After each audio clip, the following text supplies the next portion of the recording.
जय माता दी। हम आप सबके आज सुनावत है नवरात्रि के गीत देवी बचरा। आप सब सुने। कौने रंग मैया तोहरी चुनरी रंगाई हो बताई हो देत्यू ना हो बताई हो देत्यू ना अपने चुनरी के रंगवा मैया बताई हो देत्यू ना कौने रंग मैया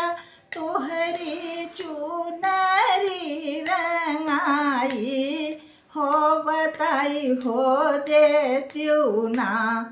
मैया बताई हो देत्यू ना अपने चुनरी के रंगवा हो बताई हो देत्यू ना चारों ओरी रंगऊ सेवका लाला पियर रंगवा हो कि बीच चरवाना हो कि बीच चरवाना सेवकाय ढउलक फुलवा हो कि बीच चरवाना सेवकाय ढउलक फुलवा हो कि बीच चरवाना चुनरी पहिरी मैया गैली फूलवरिया हो भंवरवा उड़ी उड़ीना हो भंवरवा उड़ी उड़ीना बैठई मैया के अचरवा हो भंवरवा उड़ी उड़ीना बैठई बीच रे आचरवा हो भंवरवा उड़ी उड़ीना घूमी टहरी मैया घर के लवटली हो कि ठाढ़ी भैली ना मैया मोरी ठाढ़ी भैली ना भैया भैरव के दुअरिया मैया मोरी ठाढ़ी भैली ना भैया भैरव के दुअरिया मैया मोरी ठाढ़ी भैली ना चारों ओरी बहिनी तोहरी चटकी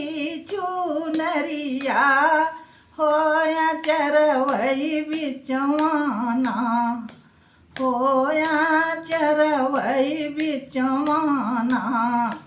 बहिनी काहे भैले धूमिल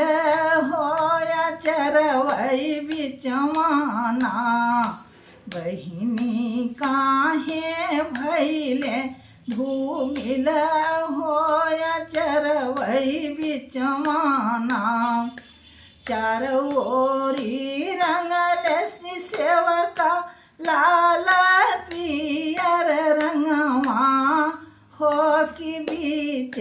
चरवाना हो कि बीच चरवाना सेवका गुड़ हलका फुलवा हो कि बीच चरवाना रंगले ढउलका फुलवा होया चरवई बिचवाना चुनरी पहिरी